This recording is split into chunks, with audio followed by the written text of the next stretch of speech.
If you want to destroy your SOP, then this video is for you. I'm just kidding. This video will save you from doing that. Well, to be very honest with you, a lot of you guys are actually making these mistakes, and these are the 6 biggest mistakes that can actually make sure that you get rejected when you apply to the university. So in this video, I'm going to break down all of those 6 concepts to you, and we're going to make sure that you don't make those mistakes that all of the other students are making. Trust me, I've worked with thousands of students writing their SOPs, and I can tell you that these mistakes are some of the biggest ones. And hey, you know what? The biggest part about it is that sometimes you would feel that these are things that you should be doing, whereas these are things that you should be avoiding at all costs. Okay, before we actually begin, one thing I would like to mention, and this is actually not one of the points, so maybe you can call it point 0. It's just that don't mention or don't start your SOP with a story of your childhood, of you dismantling a computer and putting it back together, or doing the same thing with a refrigerator, or I don't know, anything that you really like to do, right? Anything related to your field. Don't start by actually dismantling something in the childhood and then putting it back together. That's old school. Everyone knows it's not true, and even if it is now, it just doesn't seem like your motivation. In fact, no one really cares about your motivation about the field that comes from your childhood. It should be from the last couple of months or last couple of years that you have been, working in the field that you are in, or in the field that you're applying to, right? And that essentially is what colleges want. In fact, a lot of times you would see it in the instructions of the colleges that, look, please do not refer to your childhood because we're sick of it, right? They won't write it as, in such a tone. They would probably be a little bit more nice about it. But yes, at the same point of time, they're just trying to mention, don't mention something about your childhood. We are tired of it, and you probably wouldn't hear from us again if you do that, right? So biggest mistake number 1 is to use generic drafts. A lot of you would basically use the same draft and apply to a lot of universities. You won't customize it, you won't show the university that you have done your homework, and at the same point of time, you would actually be applying to 2 or 3 programs. I know a lot of people do this. They'll be applying to MBA, they'll be applying to MIS, MEM, and maybe even CS, and all of them, they're just putting the same SOP. Do you not understand? Every single paragraph needs to be different in this case. The perspective has to change, right? I mean, if you're writing something on the basis of an analytics guy, right, you would have a completely different perspective about the same project that you would have done if you were, let's say, an MBA guy. Maybe you were leading that project in that case. Maybe you were trying to showcase your leadership abilities. Maybe you were trying to showcase something like a collaborative ability, right?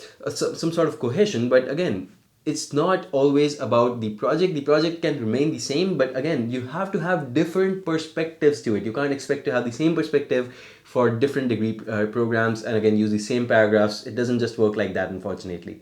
The second issue is to use plagiarized drafts, and a lot of you guys do this by mistake. A lot of you guys do this by intention. Either way, wrong is wrong. You should not be justifying it. You should not be doing it either way. A way to avoid this would be actually to use Turnitin. We actually have a service called the Plagiarism Check Report service. You can use that to actually verify that your drafts are not plagiarized. If you have gotten your drafts through us, you can be rest assured that we already check it for you. But at the same point of time, even if you're getting it done from some consultant, from some agent out there, or if you're writing it by yourself, in that case, of course, you can be very, very sure that you're not plagiarizing it, right? Unless, of course, you take a look at a lot of samples online. And I know even on signing up on YMGrad, we do send some samples out. And, when we send those samples, a lot of times what happens is people just try to take away stuff from that. First off, those samples are just samples that you would find online. They're not written by our writers. Secondly, when you're using that, you're just plagiarizing your drafts, don't you think? Because those samples are found online pretty easily. I mean, yes, we have collated them from a lot of sources, but yes, they are samples that you would find online itself, right? So it's certainly not worth it doing that, right? We also have someone who got into Stanford, and we also have their SOP as well, uploaded on the same drive. But again, it's very important for you to understand, while these are drafts that will try to show you exactly what universities expect, these are not going to be your, content spaces where you can just take away content from. Okay, I'll just recycle some from here, some from there, and then build my SOP. Trust me, that is not what you want to do. You are digging your own grave in that case. Right, so make sure that your drafts are not plagiarized. You can use services like ours to make sure that the plagiarism checking report is with you, and before you submit the drafts, you should certainly look into that. At the same point of time, if you're doing them by yourself, trust me, while it may be a little bit appealing to take content off from some SOP, maybe it's a really good line that you probably can't write, trust me, you don't want to do that. You would be jeopardizing your chances. Mistake number 3, you try to fit in all of your experiences. And this is the biggest mistake of all. And I know a lot of you guys have amazing experiences. You've done so many projects, so many work experiences, so many companies you've worked with, so many research projects, so many volunteer.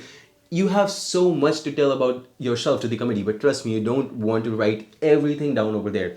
Where do you want to write everything down? You want to write it succinctly in your resume. You want to be as concise as possible, maybe one line about it, all your volunteering experiences, right? One line about each of them, one line about a lot of other experiences, a lot of projects. But again, you can't have all of those in your SOP.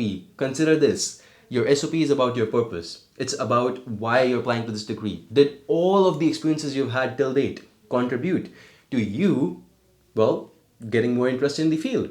Is that so? No, right? I mean, there would be certain projects that would have evoked your interest in that field, that would have really shaped your journey, that would have really taken you through this journey, that, okay, I want to go through this journey because I want to be an electrical engineer, or I want to be in the pharmacy field, or anything, right? Whatever you're doing, because of what I did over here, because of this internship, because of this project, I learned this, and this thing really appealed to me, this particular mechanism of how we did that, right?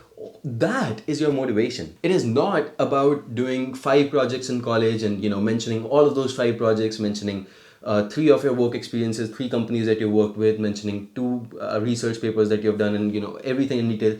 Trust me, the committee would not care about it. They want to see someone who has substance, who can really put down content that needs to be put down and explain why they are going for this degree, right? It isn't about mentioning everything that you would find on your resume. It's not about explaining all of that. Trust me, you want to be as short in your SOP as possible. Long SOPs are not good. This is a misconception. People think that having a really long SOP would get them in. It's the worst thing you can do to yourself.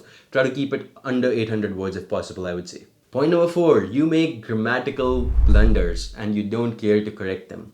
See, making grammatical issues on your drafts, having grammatical issues in your writing, that's okay. And, that's something that a lot of people will understand. Okay, you have a grammatical issue, that's fine, right? Not everyone is a writer. But at the same point of time, when you have unlimited time, virtually unlimited time to work on your SOP, and, I don't care if you got it done by yourself or through a third-party agent or something, if there are still grammatical errors in your drafts, it just shows that you are probably not cut out for a graduate program. It just shows that you don't care about the program enough, or you just don't care about getting into university enough that you would even check it once on Grammarly. And that's something that you want to avoid at all costs, right? So make sure that you check it on Grammarly, make sure that you do whatever you can, make sure you get it reviewed if possible by someone who knows their grammar. But I think more than people, I would trust more in software. I would put my faith more in software. So yeah, check it on Grammarly, definitely. We also use a premium version of it, just to make sure that your drafts are up to date, they're top notch, there's no grammatical errors, because even the best of writers can make those issues sometimes. And that's really important, that you don't really fall into that trap. You want to show the admissions committee you care about your drafts. Blunder number 5, you use the same draft for applying to multiple programs. And again, I've talked about this briefly before when I was talking about sending the same draft to multiple universities, but this time it's about multiple programs as well. Like I mentioned previously also, applying to CS, applying to electrical engineering, ECE, maybe, I don't know, MBA programs, maybe medicine, maybe you're applying to 3 programs. Hey, you're a very diverse person. Doesn't matter. Your SOP cannot have the same perspective. Has to be different, end of story. Point number 6, very important but very subtle. A lot of people don't understand this one. Don't have the exact same points in your SOP that you usually have in your resume. And for you to understand this, a lot of people that I also work with, they don't understand exactly what this means. I'll point it out in a very simple way. You need to have your challenges, your learnings, and your contributions. What kind of challenges you faced? What kind of approaches you took to basically overcome those challenges, and what kind of things you learned in taking those approaches, right? You certainly had to learn some new things. That's why you like this project. That's why it shaped your journey, right? If it was all mainstream and there was nothing new in that, well, then you would probably not have this as a project that shaped your journey, and that means it shouldn't be in your SOP, right? So challenges, your learnings, and then your contributions. What did you do in that project? Hey, maybe it's a group project. Most projects are group projects. What was your part? What did you actually focus on? Right? These things, and usually your resume just captures this thing, the last one, that is what were your contributions, right? That's what your resume captures. Your resume never really talks about the difficulties, the things you had to do, the things you had to learn, and the challenges you faced, where you failed, what kind of approaches you took. All of those things are things that you would want in your SOP, right? So I hope I'm making myself clear over here. But again, at the end of the day, the reverse is also true. Don't get too bogged down that, hey, look, it should be completely different from your resume. No, it's not the case as well. It should definitely complement it, right? It's not the case that you want to have something completely different about the project. The project is still the same, remember. So yes, certain parts will overlap, but at the same point of time, the feel of it, the overall experience of the project that you're putting down on your SOP will be very different from what you are putting down on your resume. So these were my 6, 7, and I gave a couple more tips over here for you guys to basically make sure that your resume is top notch. Make sure to sign up on YMGrad and take up the offer of the year so that you get your hands on some of those amazing SOPs. I know they are basically sourced online, but at the same point of time, that should still get you started. That should get you a point where you can start. Just understand them, don't copy them, right? And at the same point of time, if you still need more help, we do have the SOP and essay drafting service, whether you're applying for MBA, MS, or M Pharma, PhDs, bachelors, whatever it is, we do all of those. And we would be happy to work with you as well. Again, only if you would like someone else to work on your drafts. So we're a team you can trust. And I hope that this video helps you. Goodbye and take care for now. Make sure to subscribe to the channel because that helps me make more such videos for you.